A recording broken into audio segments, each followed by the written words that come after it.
Well, my favorite movie of the year is here.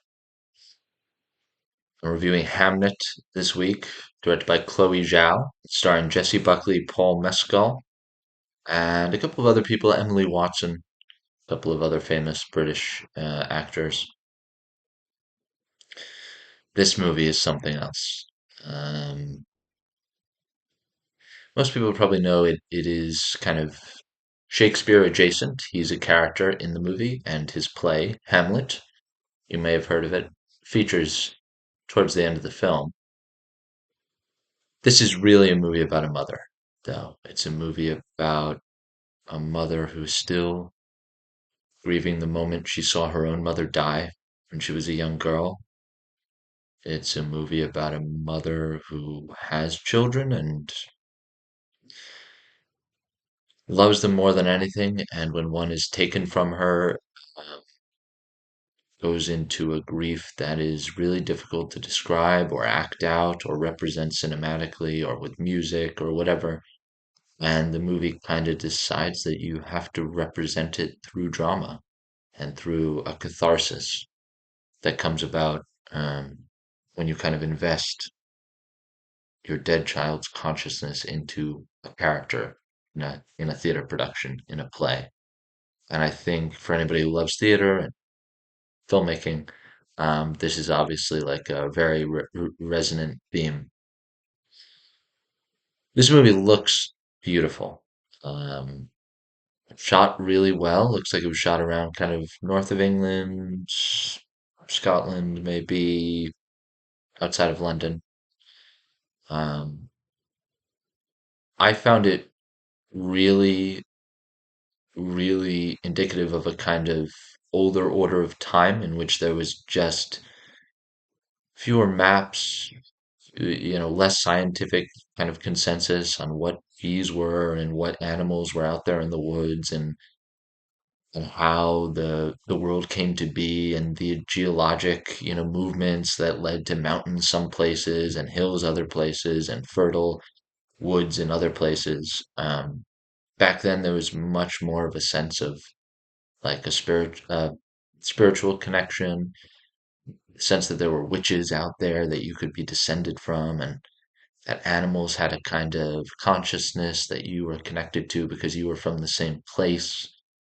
Um, all of that was really woven into the models of thought that people had. They just thought in those ways. They thought it's important to live near the same woods that my mother lived near and that, she met my father in while he was hunting and she was collecting berries or whatever. And it's important to live there. And I need to carry that on. And it was just a slower order of time and obviously less scheduled, um, much more about kind of slow, steady tasks, sanding a door and knitting something for your daughter and um, foraging out in the woods. And the movie really represents that very well. I think, like the way the woods is presented, the way the backstory of these characters, it really envelops you. It makes you feel as though you're living in that older time. And I love that. Jesse Buckley's performance in this movie is the highlight of the movie, I think. As good as the cinematography is, as strong as the soundtrack is. The other actors do great, I think, for the most part. Jessie Buckley is the one who needs to be given a Best Actress Oscar. Um, and I've seen Begonia, and I have, some positive things to say about the movie, including Emma Stone's performance. Emma Stone cannot win a third Oscar for that performance. That performance is really exaggerated, and Jessie Buckley does something here which is really vulnerable and heartbreaking and teaches someone like me who's, a man and who's never going to be a mother and who hasn't, had a child with a wife yet. Um, Taught me a lot about mothers and how deeply they care for their children.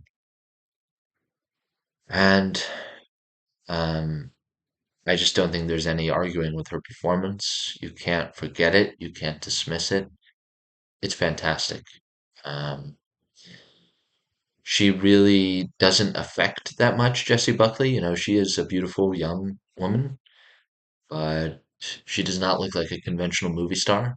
She has a kind of like lopsided, kind of like goofy Irish kind of quality to her face and everything, and she doesn't try to smooth it over or get plastic surgery or kind of smolder or do anything like that in any of her movies.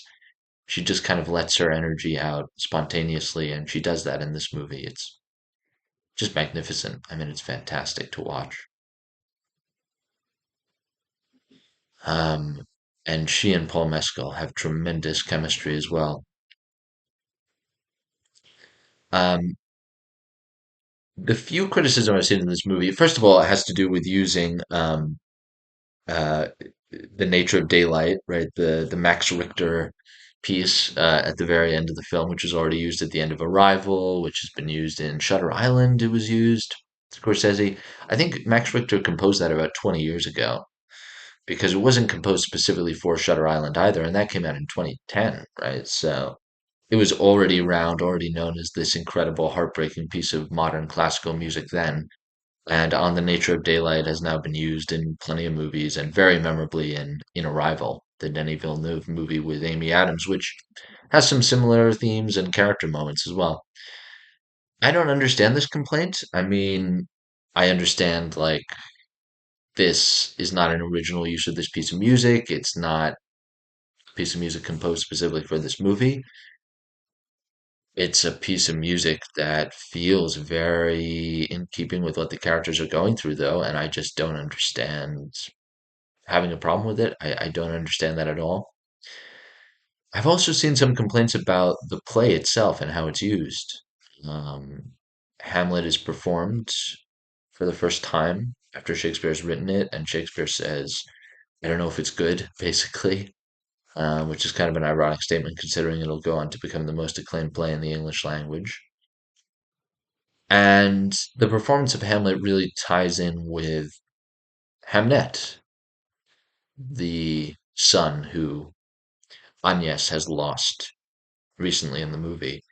And I think a lot of people felt that it was manipulative or it was using Shakespeare and then sort of extrapolating fiction from it and drawing some emotional connection. I mean, obviously it's doing all that. That's what's so great about it, though. And I don't understand that as a complaint in general. Just don't get it. So, um, I really have almost nothing negative to say about this movie. I'd certainly recommend you see it after sitting through Knives Out, and about to go see Avatar, which I'm dreading. It's almost like it's 3 hours plus, I think. I sat through The Running Man, which was a drag, and lots of really mediocre movies, obviously studio trash, but then even the auteur movies I just haven't liked them, like Running Man, Knives Out, a lot of the stuff we've had to sit through has been really trying. This movie rewards every second you spend watching it and thinking about it.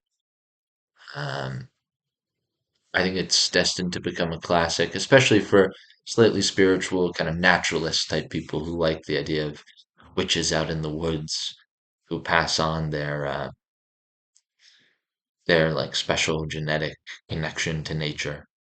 And there's plenty of that in this movie. Phenomenal story and really well told, and surpasses the book in a lot of ways as well. This is based on the Maggie O'Farrell novel, and I like it better.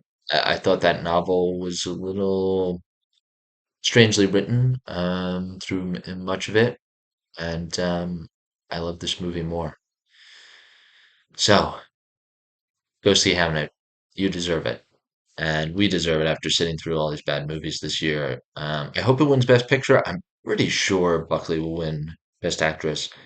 And I think Chloe Zhao might be the front runner for director. Um, I guess the main competition would be Sentimental Value, which I loved a lot as well. And then I guess, oh boy, One Battle After Another and Sinners. Is that actually going to be? Oh God. Um, this deserves everything. Hamnet deserves everything. I'll be back with more movie reviews. All the big movies are coming out now. Marty Supreme and Housemaid and I'm seeing a bunch of stuff in the next 2 weeks and then into January. And if you want to, please like and subscribe my channel. Thanks for watching.